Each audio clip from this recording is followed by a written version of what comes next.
Welcome to Bite at a Time Books, where we read you your favorite classics one bite at a time. My name is Bree Carlile, and I love to read and wanted to share my passion with listeners like you. You can sign up for our newsletter at biteatatimebooks.com.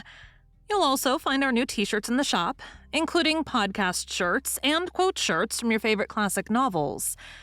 Be sure to follow my show on your favorite podcast platform so you get all the new episodes. We're part of the Bite at a Time Books Productions Network. If you'd also like to hear what inspired your favorite classic author to write their novels, and what was going on in the world at the time, check out the Bite at a Time Books Behind the Story podcast, wherever you listen to podcasts. Today we'll be continuing Les Miserables by Victor Hugo. Chapter 10. Return of the Son Who Was Prodigal of His Life. At every jolt over the pavement, a drop of blood trickled from Marius's hair. Night had fully closed in when the carriage arrived at number 6, Rue des Filles du Calvaire. Javert was the first to alight.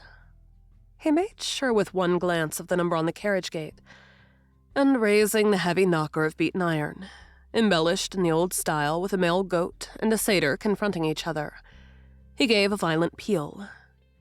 The gate opened a little way, and Javert gave it a push. The porter half made his appearance, yawning, vaguely awake, and with a candle in his hand. Everyone in the house was asleep. People go to bed betimes in the Marais, especially on days when there is a revolt.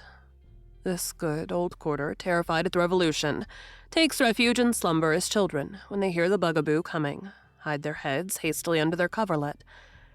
In the meantime, Jean Valjean and the coachman had taken Marius out of the carriage, Jean Valjean supporting him under the armpits, and the coachman under the knees. As they thus bore Marius, Jean Valjean slipped his hand under the latter's clothes, which were broadly rent, felt his breast, and assured himself that his heart was still beating. It was even beating, a little less feebly, as though the movement of the carriage had brought about a certain fresh access of life. Javert addressed the porter in a tone befitting the government, in the presence of the porter of a facetious person. Some person who is named Gillenormand. Here? What do you want with him? His son is brought back. His son? Said the porter stupidly. He is dead.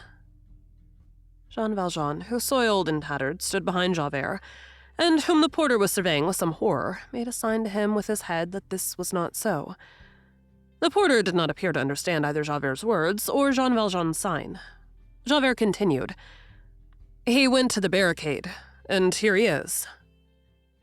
To the barricade? Ejaculated the porter. He has got himself killed. Go waken his father. The porter did not stir. Go along with you, repeated Javert. And he added, there will be a funeral here tomorrow. For Javert, the usual incidents of the public highway were categorically classed, which is the beginning of foresight and surveillance, and each contingency had its own compartment. All possible facts were arranged in drawers, as it were, whence they emerged on occasion, in variable quantities, in the street, uproar, revolt, carnival, and funeral. The porter contented himself with waking Basque. Basque woke Nicolette. Nicolette roused great-aunt Gillenormand. As for the grandfather, they let him sleep on, thinking that he would hear about the matter early enough in any case. Marius was carried up to the first floor, without anyone in the other parts of the house being aware of the fact, and deposited on an old sofa in Monsieur Gillenormand's antechamber. And while Basque went in search of a physician, and while Nicolette opened the linen presses, Jean Valjean felt Javert touch him on the shoulder. He understood, and descended the stairs, having behind him the step of Javert who was following him. The porter watched them take their departure as he had watched their arrival, in terrified somnolence. They entered the carriage once more, and the coachman mounted his box. Inspector Javert, said Jean, grant me yet another favor. What is it? Demanded Javert roughly. Let me go home for one instant, then you shall do whatever you like with me. Javert remained silent for a few moments, with his chin drawn back into the collar of his greatcoat. Then he lowered the glass in front. "Driver," said he, Rue de la Homme Arme, number 7. Thank you for joining Bite at a Time Books today, while we read a bite of one of your favorite classics. Again, my name is Bree Carlile, and I hope you come back tomorrow for the next bite of Les Miserables. Don't forget, you can sign up for our newsletter at biteatatimebooks.com. And while you're there, check out our t-shirt shop. You can look in the show notes or on our website, biteatatimebooks.com, for the rest of the links for our show. We'd love to hear from you on social media. You can find us everywhere at Bite at a Time Books.